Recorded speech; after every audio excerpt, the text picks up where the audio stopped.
cameras watching the evil citizens. I mean, this is pure feudalism, Lord Monckton. Your comments on that? Well, that's exactly what it is. It is an outrage, and I think it's time that instead of just complaining about this, we started to make plans to fight back. The first step, it seems to me, is to get the matter of President Obama's birth certificate into court with a serious challenge rather than the joke challenges we've had so far. The next thing to do is to make sure that the Republicans, who seem to me to be dead from the neck up and dead from the neck down, every time this kind of outrage from the left comes out, they should say something about it. Why is it left always to you and me and Mark Morano and a tiny handful of others to speak out and say that this kind of hate speech from Professor Norgaard's university is the kind of thing that ought to be a criminal offence?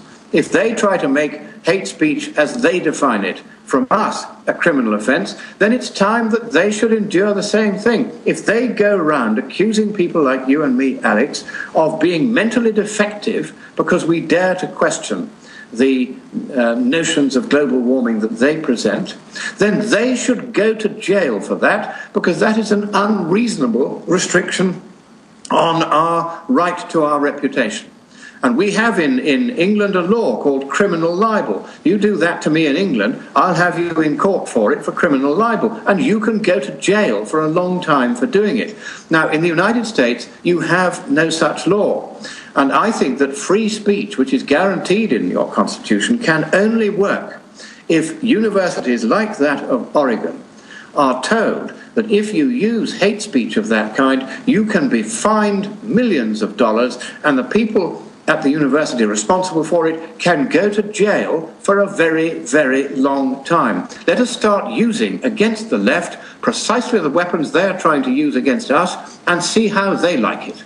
Well, Lord Monckton, don't we start with not even calling them the left? Because, I mean, Thomas Jefferson was on the left. You want, the old classic liberal. I mean, I could say you would be a classic leftist in that you wanted more freedom, more liberty. I want to show some photos. You can't see them, Lord Monckton, but later you can see the video. This is for your request for video stills from the hidden cameras lining the preserve, aiming at people's back kitchen window at night with them inside it eating.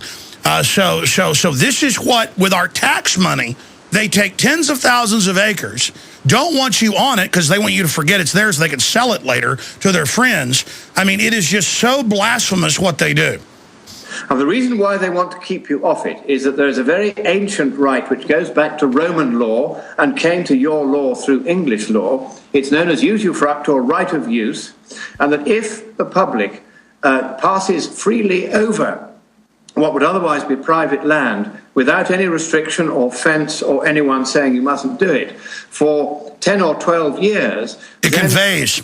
The public then gains a right of way, which makes a mess of their plans later to sell it on to developers. That's why they're putting those fences up. That's why they don't want you walking through the land. It's not that you're going to tread on the voles or hurt the flowers. No, no, no. It's because they don't want you establishing a right of way so that they can't then sell the land. Yes, sir. Exactly. It was supposed to be a commons. I remember in the law, and it was supposed to. It's all over the country and all over the world with these UN land grabs. It was supposed to be. They said, "Oh, a commons park," and they immediately fence it and don't let you use it, and then later sell it. I mean, it's so evil. How do you stop them? They fence it. It's because they don't want rights of way established. Because if a right of way goes across there, it vastly reduces the sale value to developers. That's why they're doing this. It's entirely for basically criminal reasons.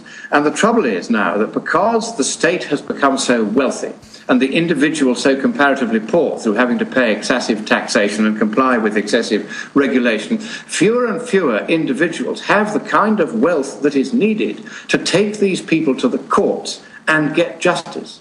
And so I am also looking at proposals now to set up, effectively, using their language, a people's court, which can call to account any official paid by taxpayers for their behavior, and the people will be entitled to free representation at the expense of the public authority against whom they are bringing the charge, just so as to level the playing field and allow us to get our points. Yes, sir. Against. We're out of time. Lord Monckton, just briefly, what do you think of her reportedly saying it's racist?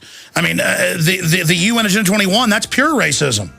Of course it is. All of it's racist. All of it is designed to try to shut down the West. And it is disfiguring to see so many people like her calling us names like racist when it is she who is the racist. She is saying there are two races, the clever ones like her and the mentally defective like us. That is exactly racism, and she should go to jail. Well said, sir. Thank you. Thank you so much. Scienceandpublicpolicy.org. Thank you, Lord Monckton. We're on the march. The tyranny. Coming up, Monsanto threatens to sue Vermont if legislators pass a bill requiring GMO food to be labeled. That is a real environmental issue, that they do not want you to know when something's GMO. In fact, the big pork-producing lobby has come out and said, do not allow cloned and manipulated pigs into the food supply. People will not buy pork anymore. Do not do it. Lord Monckton just pointed out, overfishing, massive in the world's oceans. Whaling should be illegal. All of it. There are real things. Deforestation. But the carbon taxes, folks, it's all about the mega banks, Goldman Sachs, JP Morgan, that created it with Ken Lay, the idea. It has nothing to do with the environment. Side issue, we've got, well, the best-selling author and whistleblower of economic hitmen, John Perkins, joining us here for a short interview to just look at what's happening in the world. He was, of course, sent in to basically take over countries, and if he failed, they sent in the hitmen. Very important information with him here in just a moment. First off, your purchases of books, videos, DVDs, T-shirts at Infowars.com funds this truly independent alternative media operation that transcends the left-right paradigm and exposes the fake left and the fake right to bring humanity together under common sense, deep, full-spectrum analysis.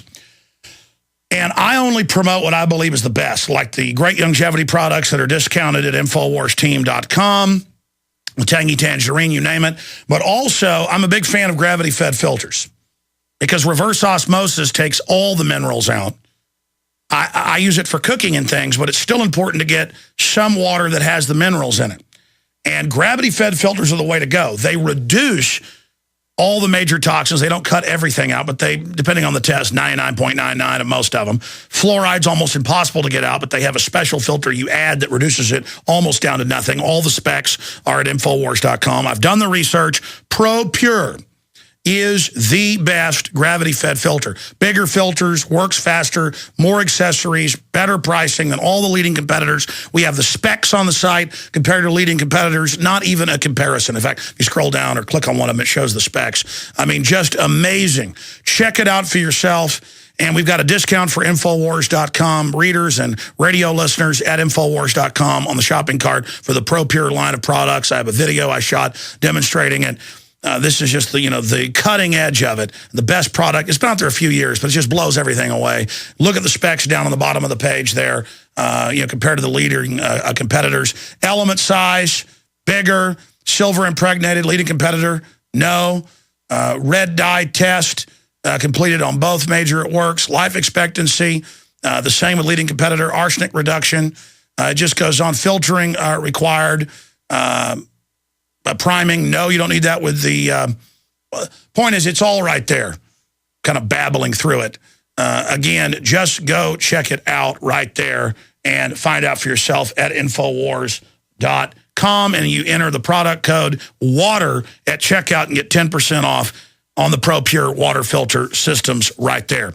Okay, going to John Perkins, a former chief economist with a major,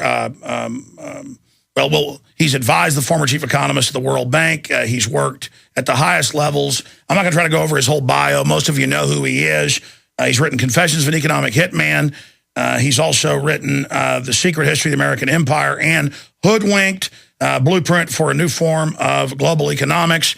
And he joins us now. I've been on in about 6-8 months with all the big developments that are taking place. John, great having you. I've got so many questions, but for you right now, what is most important front and center for you, somebody who's been on the inside of this? what the controlled implosion of Europe, Goldman Sachs capturing Europe when Hitler and Mussolini and Napoleon couldn't. What is most important on your radar screen right now, John Perkins? Well, Alex, I think all of that's important. I just came back from Istanbul. I'm headed off to England and Ireland and Iceland, and I'm traveling around a lot and heading around the United States, speaking very many different places. And what I'm really struck by is how we're waking up, and shows like yours are really making that happen. And we're seeing, there's the Occupy movement. People are waking up. But we're seeing, I saw in Istanbul, I see in the Middle East, I see in China, we're seeing in Russia with people standing up to Putin. We're seeing it around the world today that people really are waking up. And some of it isn't leading anywhere. It's just people out on the streets, demonstrating and talking. But to me, it's a good sign that shows like this one are getting through to people. They're really beginning to wake up. And despite the way that the corporatocracy is digging in, we know that we're waking up. And the fact that they're digging in so strongly also indicates to us that they know that we're waking up and we're beginning to win. And so my hat's off to you and all the others that are out there spreading this word, because the tide's turning.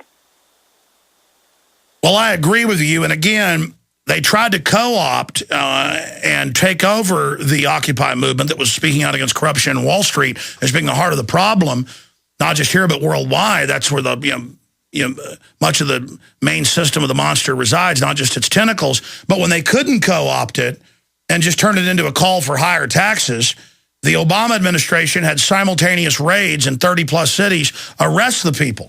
So they're failing to co-opt the Tea Party. They're failing to co-opt the Occupy movement. What do you see from being on the inside of this? Describe what an economic hitman is, because we haven't done that in a while, and what we see happening in Europe, what we see unfolding right now. Well, we see all these countries being hit. I was just on a program yesterday in Ireland, and Ireland's got hit very hard by economic hitmen. Italy, Greece, Portugal, Iceland. And the United States. I've been talking to a group of people here in the United States who took credit cards that said that they could have interest at 3% is all they'd have to pay in their interest. But the fine prints and many of them, I've talked to this whole group of people that are now trying to file a class action suit because they took out loans. They used these loans to finance down payments on houses and many other things that they thought it was at 3%.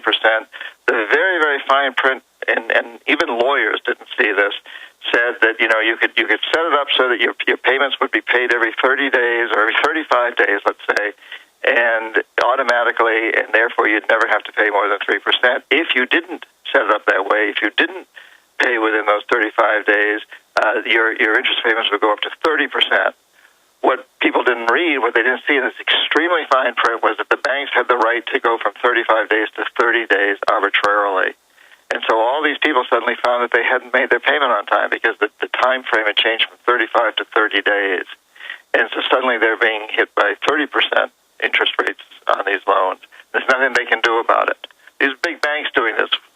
And it's that same process. It's similar to what we did on a much larger scale to the developing world back in the 70s when I was an economic hitman. It's what's happened in Ireland. It's what's happened in Italy and in Greece. It's happening here at home to our own people.